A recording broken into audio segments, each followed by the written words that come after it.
안녕하십니까? 전 동방대학원 대학교 석좌 교수를 역임한 영리학자 정현우입니다. 이제 새해 입춘도 밝아왔습니다. 이제 절기적으로 새해가 되었습니다.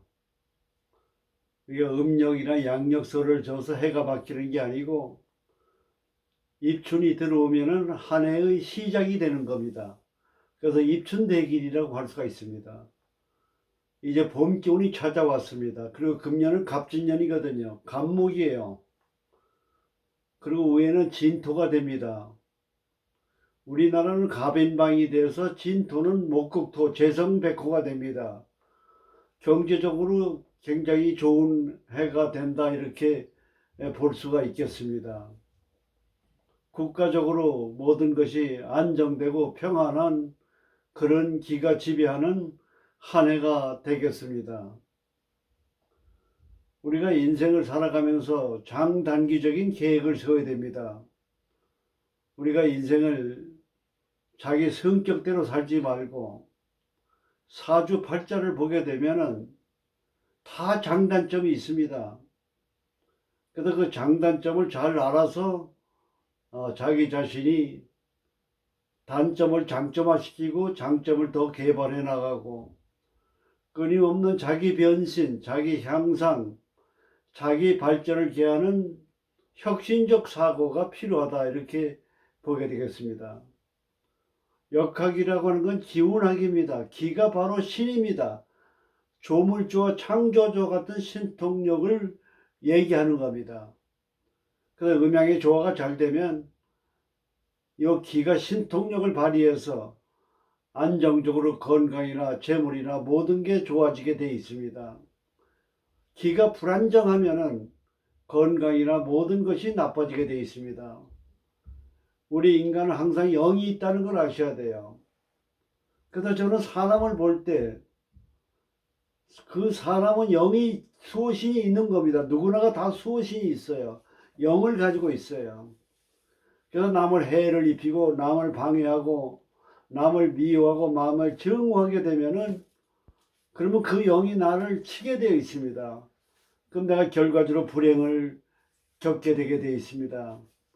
그래서 인간관계는 사랑과 자비, 관용과 포용, 배려, 사람에 대한 배려하는 마음이 중요하다 이렇게 볼 수가 있겠습니다. 그래서 그것이 좋은 운을 유지하는 방법이다 이렇게 생각을 합니다. 오늘은 여명사주 을미일주가 되겠습니다. 을목은 초목이에요. 음이지만은 봄에 해당이 되기 때문에 양에 속한 기운이 강한 겁니다. 오히려 갑목보다 을목은 생목이 돼서 뻗어 올려가려고 하는 향상심이 굉장히 많습니다. 아주 진취적이고 낙관적이고 적극적이에요. 그래서 이 을목은 뭐냐? 의욕이 많습니다. 의욕. 근데 때에 따라서는 과욕이 흐르는 경우가 많아요. 우리 인간이 실패하는 원인은 뭐냐면 분수를 모르고 자기 수준에 더 이상의 과욕, 욕심을 부리는 데서 실패의 원인이 되는 것이 이 을미의 특징이라고 봐주셔야 됩니다. 미토는 양띠에 해당이 됩니다. 양띠는 계절로는 6월이에요. 6월이기 때문에 양기가 다 소진되는 그런 계절이 있어요. 이제 음기로 바뀌는 절기 전에 전야라고 볼 수가 있습니다. 그래서 기가 약해지는 전기에 있기 때문에 되기 직전이기 때문에 기운이 굉장히 완성합니다. 극성한 시기입니다. 그래서 을목의 미토는 목화통명이에요. 성격이 활동적이고 그리고 진취적이고 적극적이고 에너지가 많다고 봐야 됩니다. 이렇게 에너지가 많은 사람은 조용하고 가만히 있지를 못해요. 조용하고 가만히 있지를 못하니까 쉴 때가 있어야 되고 준비해야 할 때가 있는데 휴식이라는 게 없습니다. 뭘 자꾸 벌리고 일을 해야만 되는 열정을 가지고 있습니다. 그걸 조심해야 됩니다. 그리고 미는 을에게 뭐냐? 경을 기토가 있기 때문에 재성백호가 됩니다. 을미가. 그 재물운이 좋아요. 먹고 살 걱정이 없어요. 마음 자체가 생활력이 강하다 그 말씀입니다. 그리고 목생화 식신을 깔고 있기 때문에 표현력이 좋고 응용력이 좋고 머리가 좋아요. 그러니까 상업적인 두뇌도 발달돼 있다 이렇게 보는 겁니다. 그 다음에 을목이니까 협조자도 많이 따릅니다. 그래서 재물운도 좋고 표현력도 좋고 수완도 좋고 능력이 있는 일주다 이렇게 보게 되겠습니다. 사주 자체는 기해, 갑설, 을미, 이모, 여명의 사주입니다. 우리가 사주를 이렇게 보게 되면은 일반적으로 얼른 사주 볼 때 음양을 보세요.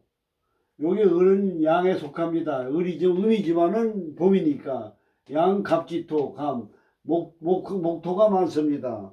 활동적인 여성이다 이렇게 봐야 됩니다.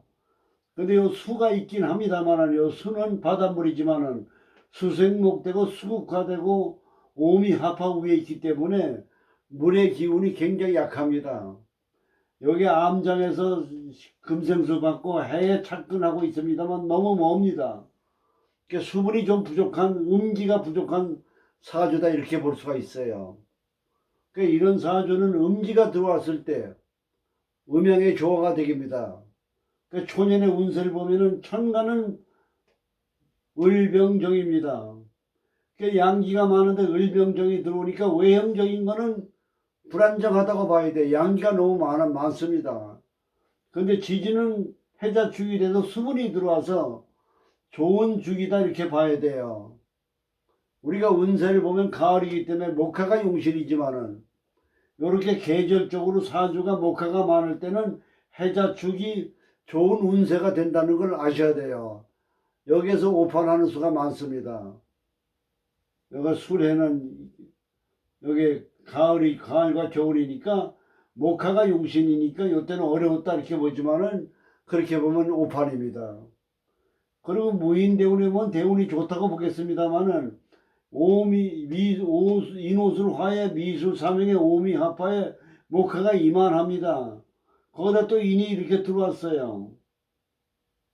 천간으로 보면은 목국토가 들어오니까 재물운이 좋습니다만은 지지가 뒷받침이 안 된다고 봐야 됩니다. 이때는 뭡니까? 목화가 많으면 너무 규모를 넓히고 범위를 하다가 보면은 어려움을 겪게 된다 이렇게 볼 수가 있습니다. 묘대운도 마찬가지예요. 묘술 합화가 되고 해명이 목이 돼서 또 목화가 많아지다. 어려운 시기라고 봐야 됩니다. 오히려 경진대운에 들어와서는 어떻게 됩니까? 금이 없어 이 사주에는요. 여기 암장에 신금만 있습니까? 여명에 금이 없으니까 남자 관계가 잘 안 풀리는 거예요. 화가 많아서 금을 극하잖아요. 남자를 자꾸 밀어내는 거예요.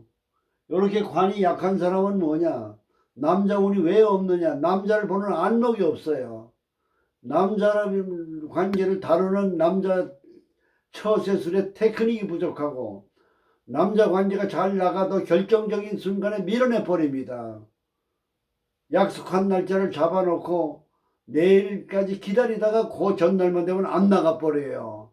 왜냐? 거기 상관이 많아서 그래요. 그래서 남자 관계가 안 풀린다 이렇게 봐야 돼요.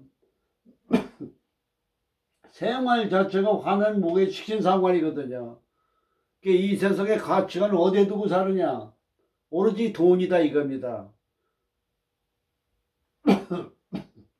그래서 이때 경진대운은 굉장히 좋습니다. 위에 금이 들어오죠. 밑에 진술충이 되죠. 진은요 물의 창고입니다. 그래서 진이요 임진백호가 됩니다. 그래서 금생수가 되고 관인이 들어오기 때문에 대발이다 이렇게 볼 수가 있겠습니다. 신사대운에 들어오면 을신충 관이 들어옵니다. 사주에 금이 없는데 금이 들어오잖아요. 금생수 받잖아요. 굉장히 운세가 좋은 주기다 이렇게 보는 겁니다. 여자 사주를 볼 때 참고로 하실 거는 관을 봐야 돼요. 남자를 봐야 돼요.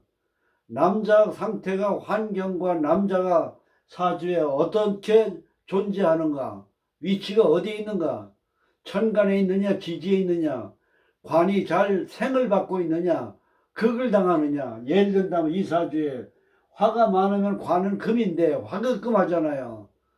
그러면 관이 굉장히 잘 안 풀리고 남자를 피곤하게 해주는 그런 배우자의 사주다 이렇게 보게 되는 것입니다. 그래서 오늘은 을미 백호에다가 갑술백호입니다. 이 귀격 사주입니다. 부부 생활에 있어서도 좀 어려움이 많다고 봐야 됩니다. 그래서 오늘은 여명의 사주를 같이 공부했습니다. 이제 입춘도 지나고 새해가 됐습니다. 1년의 신수를 보고자 하시는 분, 대운 운세, 사주의 모든 자기 자신의 재능, 적성, 건강을 알고자 하시는 분은 저 아래 전화번호로 사주 상담, 운세 풀이에 신청을 해주시면 사주 해설로 감명을 해드리겠습니다. 감사합니다.